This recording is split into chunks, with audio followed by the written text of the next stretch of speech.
E aí, pessoal, é,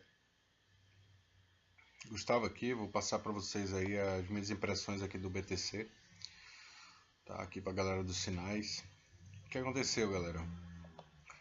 Eu estou operando de olho no semanal, diário, H4, H1, tá? O que acontece? Nós temos algumas regiões importantes aqui, ó. Essa região é uma região de resistência, tá? Nos 7.400. Essa outra região aqui, que é uma região de suporte, nos 7.017, 7.000, tá? Essa região aqui também é uma região de suporte, ó, nos 6.304. Essa outra região aqui nos 5.900 e essa aqui que é a retração do semanal, tá? Que é nos 5.479. Beleza? A gente tem essas regiões aqui importantes do Bitcoin. Então vamos para o gráfico diário aqui. O que aconteceu, galera? Quando eu puxo uma Fibonacci aqui, ó, essa ferramenta ela vai medir a possível retração, beleza? Então o que acontece? Como eu acho que eu já falei para vocês aqui, não sei se eu falei, o mercado ele se movimenta de três formas: numa tendência ascendente, numa tendência descendente, tá? Ou numa tendência lateralizada, beleza? O mercado, pô, o Bitcoin, notavelmente, ele vem numa tendência de alta, tá? A gente percebe aqui, ó, fazendo as impulsões, retrações, impulsões, retrações, impulsões, retrações, né? E ele está sempre respeitando, ó, uma linha de tendência de alta até esse momento aqui, ó. Quando entrou esse momento aqui, eu falei para a galera, quem tiver comprado vende, né? E aí vamos aguardar.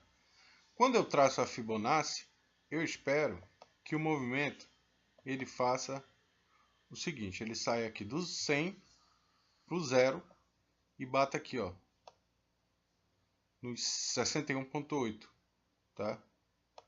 Para quê? Para depois ele fazer um topo ascendente, para dar continuidade a esse movimento aqui, ó, movimento de topos e fundos ascendente.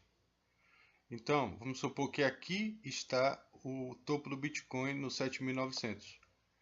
Aqui é a região dos 61,8. Essa região aqui.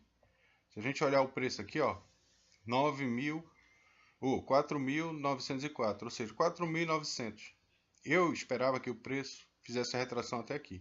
Mas a Fibonacci, ela tem três regiões importantes, tá? É o 23,6, o 38. Aliás, desculpa, galera, são três, começando daqui, ó.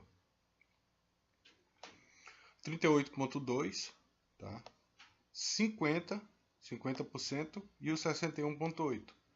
A retração do Bitcoin, ela não chegou até esse ponto aqui, ó, tá? Ela não chegou até esse ponto, beleza? Ela chegou aqui, ó, que é uma retração válida.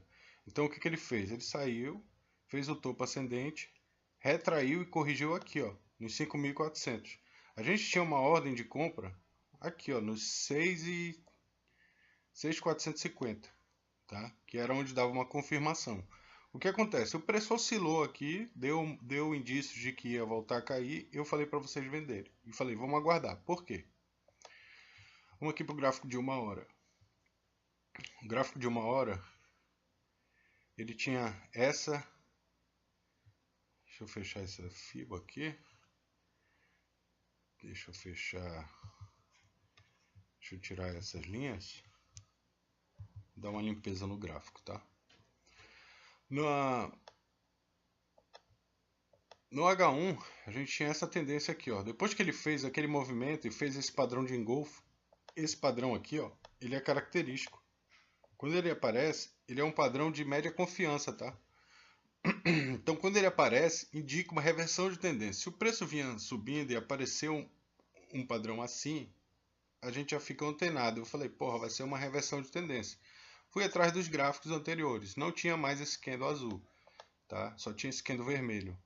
O candle vermelho também fechou com um padrão muito parecido aqui, ó, com esse, tá? O engolfo, ó.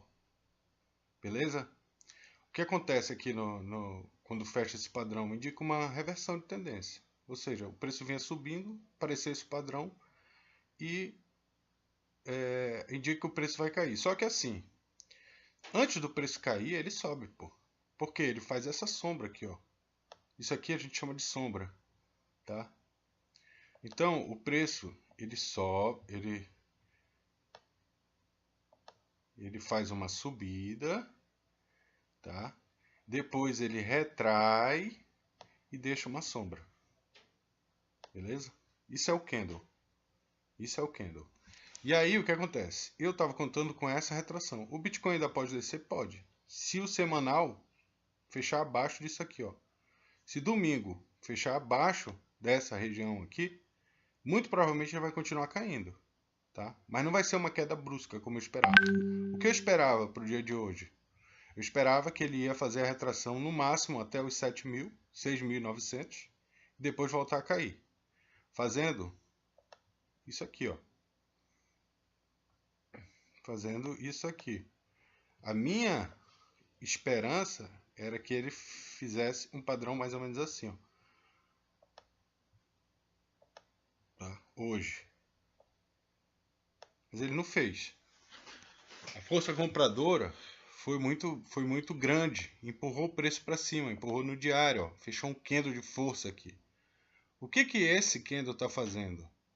Esse candle ele simplesmente está fazendo a sombra.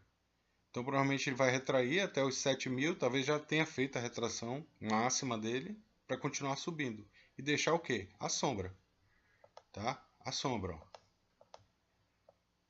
Então provavelmente ele está fazendo essa retração para a sombra. Por que eu falo isso, que ele está fazendo a retração para continuar subindo? Bom, na análise gráfica a gente tem uma condição chamada pullback. Não sei se alguns de vocês sabem mais ou menos como funciona. Bom, a gente tem uma região, isso aqui é uma análise, tá galera? É uma análise gráfica. A gente tem uma região de suporte aqui, ó. Por que é uma região de suporte? Porque o preço ele já oscilou aqui várias vezes, ó. Ele passou aqui, ele voltou, tocou aqui, ele voltou, tocou aqui, voltou, tocou aqui, tocou. Olha quantas vezes ele tocou nisso aqui. Quanto mais vezes o preço toca numa região de preço, mais forte o preço tende a chegar nessa região, tá? Então a gente diz assim, é uma região de suporte ou uma região de resistência. Onde que tem uma região de resistência aqui em cima? Aqui, ó. Essa região. Então o preço ele vai subir e vai encontrar essa região aqui primeiro, ó, 7.400. Se ele romper isso aqui, ele vai buscar o topo, tá? E provavelmente vai fechar acima, porque aqui, ó, a resistência é muito fraca, tem 2 toques só. Aqui não, ó, tem 1, 2, 3, 4, tem vários toques aqui. Essa resistência aqui é importante. O preço, o que ele pode fazer, galera? Eu estava falando do pullback, né? O pullback é o seguinte: você tem uma região de suporte aqui. O preço, quando a região está abaixo do preço, a gente chama de suporte. Quando ela está acima, a gente chama de resistência. Beleza? Então, o que acontece no pullback? O pullback é um rompimento, tá? Geralmente ele vem acompanhado de um candle de força. A gente tem esse candle de força, esse cara aqui, ó. Esse cara, ele é um candle de força. Tá? O pullback ele acontece o seguinte: quando há um rompimento de resistência, esse preço ele não chega no alvo.